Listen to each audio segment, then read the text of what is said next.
네, 코스피와 코스닥 지수가 4일 연속 하락세를 보였습니다. 시장의 조정이 이어지고 있는 가운데 투자 심리도 상당히 얼어붙고 있습니다. 시장의 체감 온도가 영 불안한데요. 오늘은 이제 두 분과 시장 진단해보고 종목 얘기 이어가 보겠습니다. 이베스트 투자증권 IM 영업팀 염승환 사장, 펠레조 투자 리서치 김민수 대표 나와 계십니다. 안녕하세요. 네, 지금 시장 상승 동력이 딱히 없어 보이는 가운데 하락세가 좀 지속이 되는 모습입니다, 차장님. 이렇게 시장의 약세가 좀 당분간은 이어진다라고 봐야 될까요? 단기적으로는 계속 그럴 수밖에 없는 것 같아요. 그러니까 계속 급나간다 이거보다도 방향성 없이 그냥 오르락 내리락 하지 않을까 일단 이렇게 좀 보고 있고요. 그 배경에는 역시 이제 연말 대주주 양도 차익 과세와 좀 관련한 그게 이제 사실 3억이면 3억이고 10억이면 10억이고 이렇게 딱 결정을 해야 되는데 아직까지 이제 정부 측에서는 계속 이제 기재부 장관은 3억을 유지하겠다 이렇게 좀 밝혔고 또 여야는 아무래도 좀 이 부분에 있어서는 또 연말 또 약간의 이제 물량 부담이 좀 우려가 되기 때문에 좀 10억 원을 유지하는 쪽으로 좀 얘기들이 나오고 있다 보니까 이게 아직은 결정이 사실 완벽하게 안 됐잖아요. 그래서 좀 기관이나 외국인들 입장에서 좀 그런 부담감을 좀 느끼면서 선제적으로 좀 약간 매도를 미리 해놓는 그런 물량들이 나오다 보니까 수급적으로 그런 것들이 좀 부담이 되고 있고 그리고 사실 지금 지수가 한 6개월 정도 올랐거든요. 월봉으로 보면. 근데 지금 그 안에서 좀 많이 올랐던 기업들이 대표적인 게 이제 BBIG라고 우리가 흔히 말하는 성장주들인데 이 기업들이 많게는 5배, 6배 오른 기업들도 굉장히 많이 있습니다. 그러다 보니까 이제 피로감을 많이 노출이 된 거죠. 그러니까 그런 것들도 역시 좀 시장이 부담이 될 수밖에 없는 거죠. 그러면 그걸 대체할 뭔가 후발주자가 딱 나와가지고 증시를 이렇게 이끌어줘야 되는데 물론 그 역할을 할 수 있는 게 저는 삼성전자라고 좀 보고 있는데 전자가 보면 그 별명이 있잖아요. 6만 전자라고 6만 원만 가면 계속 그냥 꺾여버리는 좀 모습들이 좀 나오니까 여기서 한 단계 더 레벨업이 되기 위해서는 삼성전자가 지난 이제 고점인데 6만 2천 원 정도를 넘어가줘야 되거든요. 근데 그게 나오면 지수가 위가 열릴 수도 있어요. 근데 아직까지는 좀 그러질 못하고 있다 보니까 증시 자체가 일단 어떻게 보면 이제 상승 동력을 좀 잃고 그냥 방향성 없이 횡보하는 그런 모습들이 좀 나오는 것 같습니다. 그래서 당분간 10월 말이나 11월 초까지는 대선 전까지는 계속 이런 좀 흐름이 좀 나올 수 있을 것 같고요. 근데 다만 단기적인 시각은 좀 그렇지만 여전히 중장기적으로는 좀 굉장히 좋은 장세를 내년까지는 좀 예상을 하고 있고 특히 그 배경은 뭐냐면 돈도 많이 풀렸지만 지금 최근에 원달러 환율이 계속 떨어지고 있거든요. 환율이 하락한다는 건 우리나라 원화가 강세라는 얘기고 우리나라 원화로 된 자산이 앞으로 좋아질 수밖에 없다는 얘기입니다. 그리고 특히 이렇게 달러 약세, 위안화 강세, 또 원화 강세로 갔을 때 외국인들 입장에서는 중장기적으로 한국 시장에 투자를 안 할 수는 저는 없다고 생각해요. 이 환율 면에서만 봐도 그렇게 보면 장기적인 시각에선 지금 오히려 이렇게 변동성 장세를 좀 이용하셔가지고 내년, 그러니까 올해 연말이나 내년도에 좀 좋아질 만한 기업들을 미리 좀 매집하는 그런 기회로 좀 삼으셨으면 하는 좀 바람입니다. 알겠습니다. 대표님은 지금 시장 분위기와 흐름 좀 어떻게 보고 계세요? 네, 앞에서 차장님이 다 정리를 해주셨기 때문에 항상 뒤에서 얘기를 드리다 보니까 같은 의견이세요? 비슷한 의견입니다만 일단 좋을 때는 안 좋은 걸 대비하고 안 좋을 때는 좋은 걸 대비해야 되겠죠. 그런 관점에서 지금 미국의 정치적 불확실성, 국내 양도세 이슈, 거기다 코로나19 사태 다 있는데 개인적으로는 미국의 대선 관련된 이 부분만 어느 정도 끝나고 나게 되면은 시장이 크게 반응할 거라고 생각합니다. 오히려 좋은 쪽으로 나올 것 같은데 그러면 이제 그 중간에 20일이죠. 이 정도를 얼만큼 잘 견디느냐에 따른 부분들인데 주식을 다 꽉 갖고 견디기에는 좀 불안하겠죠. 그러다 보니까 이런 조정에 어느 정도 좀 압축하고 대응하는 전략은 필요한데 일단 워낙 강세에 대해서 저는 무게를 많이 싣고 있습니다. 이런 분위기가 오히려 이제 어느 정도 불확실성이 끝나고 나온다라고 하게 되면 더 부각을 받겠죠. 근데 지금 워낙 강세 구간 쪽에서 항상 국내 시장이 오히려 좀 폭발했던 흐름들은 의외로 경기민감주 쪽이 많습니다. 수출주 경기민감주가 오히려 이때 더 반응을 합니다. 그러다 보니까 이 정도 흐름들이 끝나고 오히려 내년까지 변화를 본다라고 되면 지금 꼭 사셔야 될 부분들은 반도체고요. 게다가 자동차, 이런 IT 관련된 쪽은 지금 계속 하락할 때마다 비중을 모으셨다가 내년까지를 기약하자라는 관점 쪽에서 2022를 대비하는 전략들이 더 필요하다고 생각됩니다. 뭐 환율을 보면 이제 경기 민감주가 답이다라고 말씀해 주셨는데 어제 시장 하락 속에서도 일부 이쪽 섹터 종목들이 좀 잘 버텨주기는 하더라고요. 저도 그 부분을 감지하기는 했는데 또 간혹 투자자분들이 이 부분을 궁금해하시는 것 같아요. 지금 네. 뭐 코로나19가 유럽을 중심으로 그리고 미국까지도 좀 급속도로 재확산이 되니까 언택트주를 또 다시 봐야 하나 또 이런 고민이 있으신 것 같더라고요. 네, 언택트주도 나쁜 선택은 아닐 수가 있는데 네. 지금 하나 또 고민은 그만큼의 밸류죠. 그 정도를 실적에 대한 부분들까지도 확인하고 주가가 만약에 안 올라갔다라고는 모르겠는데 네. 어느 정도 반영해 있는 수치다 보니까 오히려 지금은 조금 더 새로운 걸 노린다라고 하게 되면 그쪽보다는 저라면은 이 수출주 관련된 쪽을 더 베팅하겠습니다. 조금 더 멀리 보고. 그렇습니다. 알겠습니다. 일단은 두 분 모두 미국 대선에 대한 불확실성이 좀 어느 정도 해소가 돼야 시장의 정확한 방향성이 좀 가늠이 될 것 같다라고 말씀을 해주셨습니다. 이제 종목으로 얘기를 들어가 보겠습니다. 먼저 첫 번째로 볼 특징 종목은 아세아제지입니다. 대양제지가 공장 화재로 이제 골판지 생산에 차질이 생기면서 포장 관련주들이 전일 또 시장 약세 속에서도 강한 흐름을 보여줬습니다. 그중에 이제 아세아제지를 우리가 또 어떻게 볼만한가요, 차장님? 이제 대양제주공업이 네. 한 7% 정도 공급을 차지하고 있는 회사인데 그 회사가 이제 가동이 중단이 되게 되면 당연히 이제 골판지 가격 자체가 뛸 수밖에 없겠죠. 그리고 이제 작년인가 재작년에 이제 중국이 폐지 수입을 이제 좀 금지를 하면서 국내에서 폐지가 이제 중국으로 가지 못하고 공급 가행 상태에 빠지다 보니까 폐지 가격이 일단 이제 급락하는 흐름이 나와버렸습니다. 그러다 보니까 이 폐지를 원료로 골판지를 만드는 이 업체들의 수익성이 엄청나게 좋아졌죠. 그래서 실적들이 2018년도부터 굉장히 좋아졌는데 그 실적 자체는 계속 좋습니다. 좋은데 2018년도에 사실 이 아세아제지만 하더라도 17,000원 하던 회사가 주가 52,000원까지 올라갔었거든요. 네. 근데 그러다 보니까 그 당시에 너무나 주가가 좋다 보니까 그 휴유증으로 인해 가지고 실적은 계속 유지가 되는데도 주가가 오르지 못하는 그런 흐름들이 좀 나왔는데 올해 한 3월 달에 이제 약간 또 어떻게 보면 그 언택트 수혜주 중에 하나죠. 이 골판지 회사들이 아무래도 택배 물량이 좀 증가하면서 그래서 그 당시 한번 좀 가파르게 올라왔다가 최근에 한 3, 4개월 정도는 그냥 쭉 밀려버리는 흐름들이 나왔는데 지금 공교롭게도 또 최근에 유럽에서 또 확진자가 좀 증가하고 있고 이런 부분들이 또 이런 이제 약간 코로나 수혜 기업들한테 좀 나쁜 뉴스는 아니거든요. 그러다 보니까 좀 부상이 되고 있고 또 어제 공교롭게 이제 그 화재 사고까지 좀 겹치면서 모멘텀을 좀 받는 것 같습니다. 그리고 최근에 시장이 좀 약하다 보니까 네. 뭔가 좀 이슈거리가 될 만한 게 있으면 바로바로 그냥 반응을 해버리는 그런 흐름들이 나와서 주가 좀 강한 것 같은데 단기적으로는 조금 더 상승은 열려 있습니다. 이 종목 자체는 워낙 좋고 거기다가 좀 PER도 뭐 5배도 안 될 정도로 굉장히 저평가돼 있거든요. 제지주들이 워낙 싸기 때문에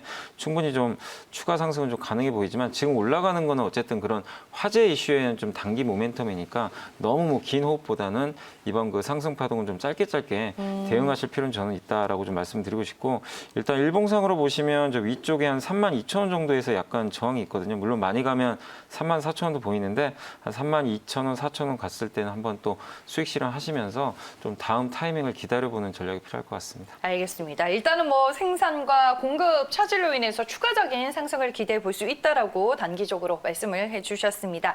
다음은 이제 수소차 관련주 얘기들을 정리해 보겠습니다. 전일 제2차 수소경제위원회가 열렸는데 일단은 수소 연료 전지로 생산하는 전력의 일정 구매 의무화 그리고 뭐 수소 충전소 확대 이런 얘기들이 나온 것 같더라고요. 관련주들 동향 어떻게 봐야 할까요? 수소 관련주 어떻게 보면 약간 지겨울 수도 있습니다. 네, 근데 그만큼 네. 얘기가 많이 나오고 시장에서 계속 정부도 뭘 한다. 그러니까요. 믿고 보는 좀 섹터가 된 것 같아요. 그렇죠. 뭐 네. 현대차도 어제 현대차 정의선 이제 회장이죠. 회장이 이제 넥소를 타고 출근하더라고요. 그러니까요. 네, 그러다 네. 보니까 이런 기대감과 여러 가지 부분들이 다 교차하는데 주가는 뭐 시장 분위기 때문에 그렇게 탄력적으로 움직이지 않은 쪽도 많죠. 그러다 보니까 어제는 종목별로 움직였다고 봐야 될 것 같은데 결론적으로는 수소 경제가 이제 다가온다고 봐야 될 것 같습니다만 아직 그렇다고 주변에 뚜렷하게 변화가 없다 보니까 약간 좀 선뜻 손이 안 나갈 수도 있는데요. 그럼에도 불구하고 관련된 종목들의 세세한 변화들 같은 경우는 체크를 할 필요가 있을 것 같은데 어제 대표적으로 또 움직였던 것 중에 하나가 두산 퓨얼셀이죠. 네. 이쪽 같은 경우는 일단 블록딜이 실패했다고 하더라도 글로벌 피어라고 하는 동종업계 대비해서는 여전히 실적도 나오고 있는데 싸다란 분위기 때문에 주가가 움직이고 있는데 어떤 더 뻗어나갈지는 일단은 좀 더 지켜봐야 될 것 같고 어떤 기술적인 부분들의 저항권도 있다 보니까 좀 더 확인해야 될 것 같고요. 어제 또 움직인 종목 중에 하나가 동아화성입니다. 계속 얘기가 나오는 게 고무 가스켓, 이제 수소 연료전지차 쪽에서 이 가스켓을 주력으로 또 관련 원천 기술이 있다고 하더라고요. 그런 쪽인데 개인적으로는 얼만큼 단가가 높을 것인가, 뭐 수익성이 그만큼 받쳐주는지에 대한 여부가 아직 확인이 안 됐습니다. 그러다 보니까 이제 늘어나는 매출과 수익성을 어느 정도 확인할 필요가 있다 보니까 그 부분은 조금 더 지켜봐야 될 것 같고요. 네, 마지막 종목 중에 하나가 대양전기공업이라는 회사가 있습니다. 이 회사가 최근에 부각을 받고 있는데 보통 저희가 알기로는 조선 기자재 쪽으로 알고 있죠. 조선에 들어가는 조명이나 방산 쪽으로 알고 있는데 이 회사를 사업 보고서와 함께 자세히 살펴보다 보니까 자동차용 센서라고 하는, 그러니까 즉 수소차 탱크에 들어가는 압력 센서를 매출을 일으키겠다라는 쪽으로 지금 내년 2022년까지 비중을 전체 매출의 한 20%까지 끌어올리겠다고 하고 있고요. 네. 지금 실질적으로 현대차와 관련된 쪽에 매출이 발생하고 있습니다. 그런데 주가 동향을 보다 보니까 시가총액이 1,500억밖에 안 됩니다. 그런데 이쪽에 지금 최근에 나오고 있는 수소차 관련주들 중에서 밸류를 따지게 되면 싸죠. 그런 관점에서 지금 뭐 한 11배, PR 11배 수준이라고 하게 되면 주가가 한번 약간 흔들릴 때 단타래도 어느 정도 단기적인 관점 쪽으로 충분히 매매가 나올 수 있지 않을까라는 관점 쪽에서 저도 노리고 있습니다. 그래서 한번 지금 주가 보면은 계속 위쪽으로 시도가 들어오는 상황들인데 적어도 한 15,000원대 초반 정도까지 들어온다라고 하게 되면 한 번쯤 매매를 해볼 타이밍이 되지 않을까라는 관점 쪽에서 비싸지 않다라는 관점 쪽에서 한번 좀 눈여겨보고 있습니다. 일단 뭐 아직까지 수소 관련주들은 정책으로만 봐야 되기 때문에 좀 단기적으로 우리가 봐야 돼요. 어때요? 네, 일단은 네. 아마 보통 보면은 혹시나 뭐 이제 길게 끌고 가서 뭐 수익을 내는 부분보다도 지금 이제 시장이 정체가 되고 새롭게 종목들이 탄생하면서 거기서 나오는 모멘텀들이 있다라고 하게 되면 그를 활용하는 전략, 이쪽으로 이제 트레이딩 전략 쪽은 계속 유효한 섹터라고 봐야 될 것 같습니다. 네, 알겠습니다. 저희가 수소차 관련주들 동향에 대해서도 짚어봤습니다. 다음 종목은 코리아센터입니다. 언택트 이커머스 전문 기업인데요. 주주 친화 정책을 위해서 전일 200%의 무상증자를 결정했다라는 뉴스가 있었습니다. 뭐 앞으로 이제 사업이나 주가 측면에서 어떤 변화가 좀 있을까요, 차장님? 이게 이제 네. 대표적인 그 언택트 수혜기업 네. 중에 하나잖아요. 그래서 굉장히 좋은 기업입니다. 이제 온라인 뭐 직구 해외 직구 솔루션인 그 몰테일도 지금 운영을 하고 있고, 또 이제 그 뭐 인터넷 쇼핑몰 창업하신 분들은 많이 이용하실 수도 있겠지만, 뭐 메이크샵이라고 그 쇼핑몰 창업할 때 여러 가지 것들을 이제 해결해주는 솔루션도 좀 제공을 하고 있고요.